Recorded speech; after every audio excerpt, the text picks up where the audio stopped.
Alcohol and substance misuse has led so many people to be stigmatized and to end up being labeled. They suffer different types of stigma, and as a result, they end in oblivion. Ladies and gentlemen, our topic today is on stigma, the bitter truth about alcohol and substance misuse. I take this opportunity to welcome you to our video. Please go ahead and like, subscribe, and feel free to share this particular video.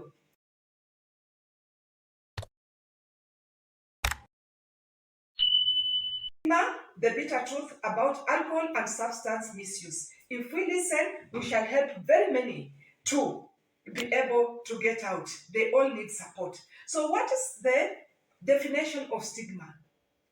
This is seeing one from a negative perspective. We see the person, depending on the situation, we analyze the person to belong to. You know, the person may not be so clean.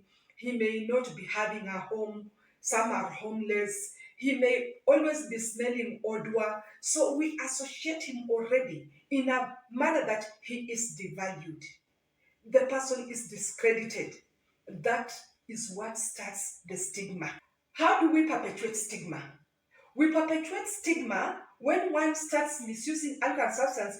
You look at the person from a discrimination point of view.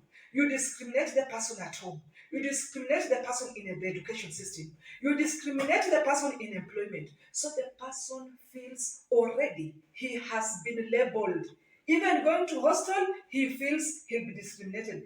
Don't forget that the person misusing alcohol, the person misusing different substances or a combination is actually having a medical issue. He's dependent already. So if we listen to the person and we are willing to support, that person will get a lot of support.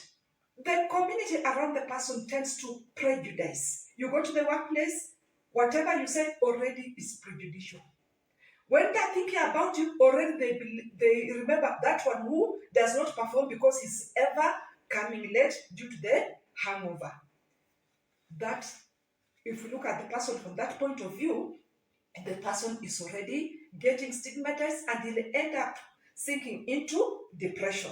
He'll be left alone and the driver's seat will be taken up by the stigma. So are you going to save a situation by doing that? Let us see whether there's hope as we continue watching this video. One feels always humiliated, lonely, and separated. Those around the person forget that the person has a health problem. They look at the person as a normal person. That is the wrong way of looking at the person. And the stigma continues for such a person. Now, it becomes a family disease. That family has persons who abuse alcohol and substance. If we don't look at that person, this is an adult. He has his family. He has a brother, a sister. He has a mother, a father. He belonged somewhere and wanted to continue belonging. So let us not distance ourselves. Even if the person is working for you virtually, that is one of our own. We have to be with him. We have rising incidences of the larger community stigmatizing the person and also the larger community being stigmatized. They look and say that area where we have drunkards, people who are perpetually using different substances, they smoke, they sniff, they take some. So it is associated with negative implications, the area of this. You will get even in the planning, they plan for the area keeping in mind. It is for drunkards, it is for drug misusers. The person stigmatized will fear to seek medical attention. Remember, it is a health problem. Now, if you keep on labeling the person who is habitually drunk, the person who is ever smoking different substances, sniffing, then you are going to end up making the person's condition worsen and he may end up actually dying because he doesn't seek medical attention. And the organs are deteriorating. The liver may be deteriorating, the heart may be deteriorating, and it has impact on the entire body.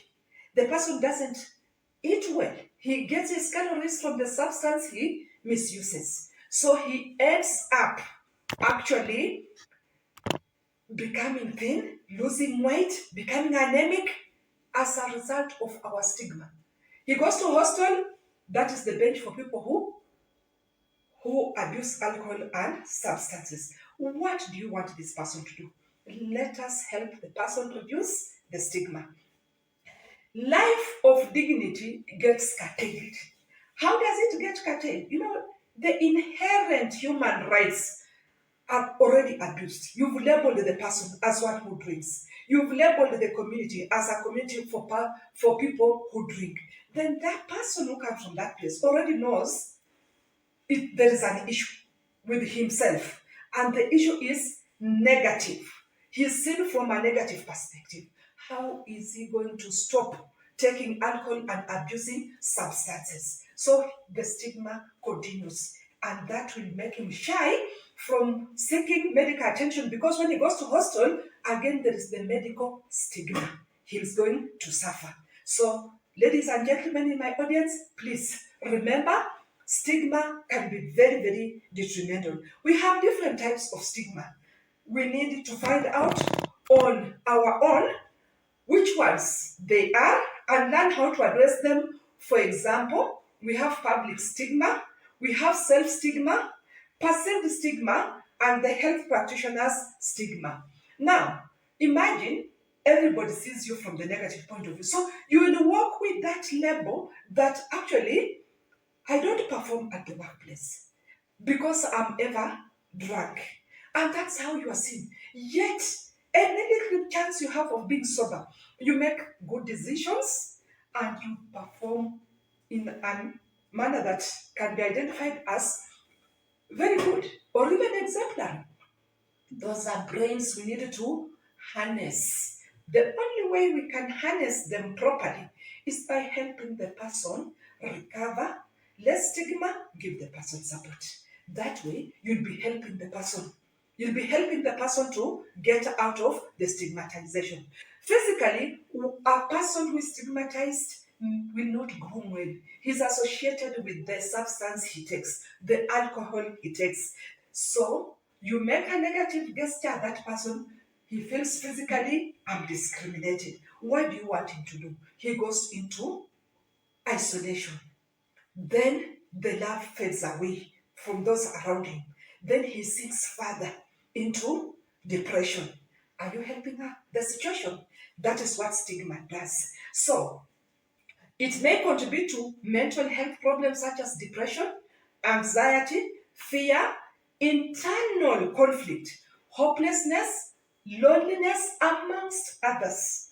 Do you want the person to continue having an internal conflict with himself? Tension. Do you want him to go into depression?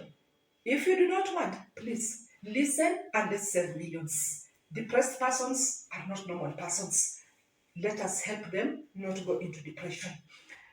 Psychologically, different norms and values in society, behavior and structure as we interact can make one go into stigma or recover. How do they make one go into stigma? You are telling them normally this is the way we behave, yet you are dealing with a health problem. The person is not taking the normal, usual alcohol amount or usual substance that is normal. The person is at misuse level. When you are dealing with that person, keep in mind his condition so that the stigma can reduce at society level. You are not referring to him negatively, particularly in your communication. When it comes to organization level, you will see him also as part of the team. And that way, you'll be supporting the person. Rules and regulations that we make at different places, e.g., the workplace. Once they discriminate, then the person knows we are always left out. How do you expect the person again to be the performer? Let us look at it. If you are having employees under you and some have issues, Don't look at them as those who do not add value. Look at them as those who can have a chance to improve. Endorsing of policies and procedures that are discriminatory to persons or areas where persons come from simply because they abuse alcohol and substances are not helpful to those persons. If you want, make those policies such that you are helping them to come up. The budget may be on the higher side, but you are helping the area so that it can have a counseling center as opposed to just having the reinforcement center.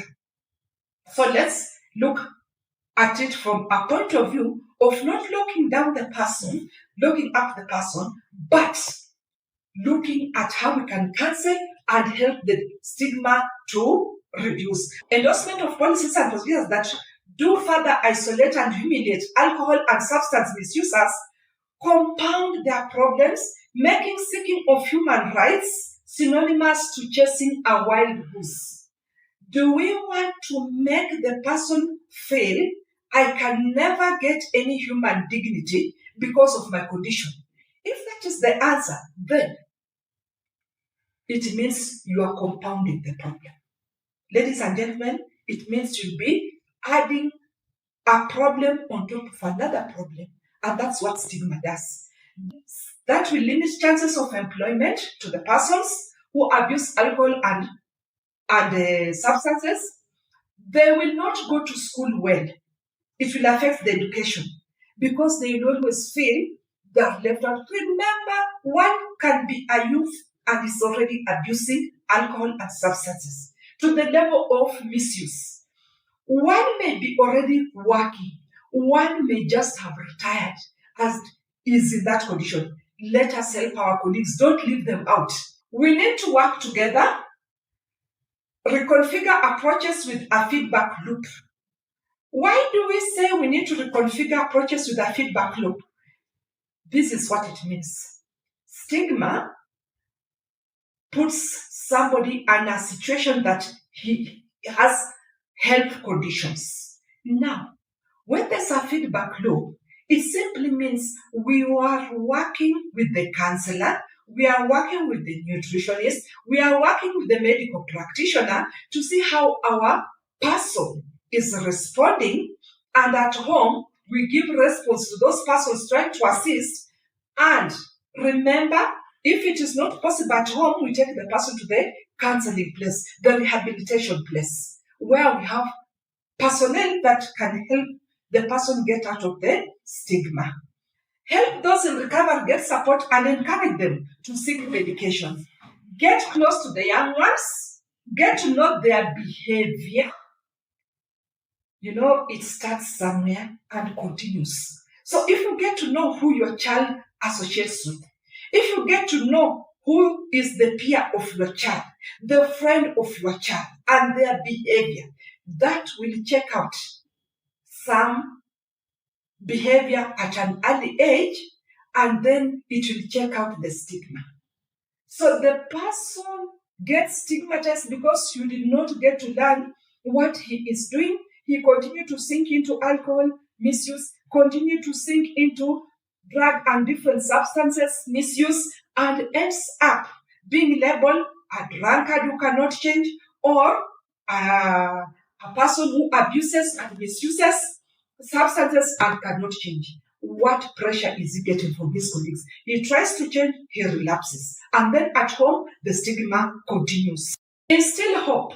It's never lost. Instill hope in the person who is stigmatized. Let the person know that the substance or the alcohol making him get there to be stigmatized at home, at the workplace, and in society is a temporary issue. It is an issue which, if he goes to hospital, he'll be able to be assisted. And once you are assisted, you recover.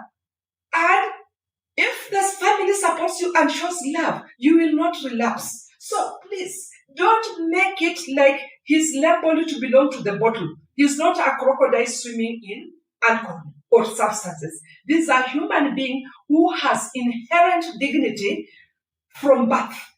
Let us associate with the person well.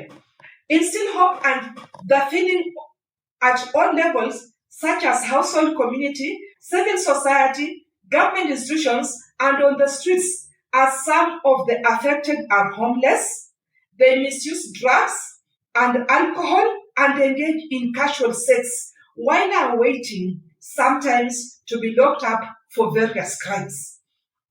Ladies and gentlemen, when one is already on substances, deep into them, one is already in alcohol, deep into alcohol to the extent that you feel is not the normal quantity but misuse level, then what we are saying is, if you embrace the person will stay at home, will remember to come back home, and at home he may get a meal. At home he may get to bed. He'll be different. But if you leave the person to go into oblivion, then you send him out of home, he's of age, he starts staying on the street because he has no house or income to support him stay in his own house, then this person, we are not helping the person at all. Let us help the person to reach recovery level. We leave him, he will end, the usual crimes, he'll indulge in them. He'll be found on the wrong side of law. And as a result, when he faces law, then the punishment doesn't say he is an alcohol or substance misuser. You face the law the way it is, like any other normal person. When you are locked up for the crime. You indulge yourself in. You end up wasting a lot of time. As much as you may rehabilitate, you may come out and again relapse. So let us arrest the situation. I'm not saying we change the law. I'm just saying we arrest the situation.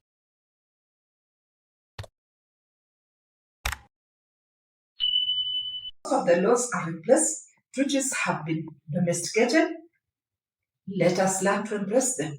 Talk about alcohol and substance misuse freely at home and let the person know at the end of the tunnel there is hope. Hope is our only way of helping those in society who are abusing alcohol and substances to change. So, hope comes first, not stigma. Stigma will compound the problems.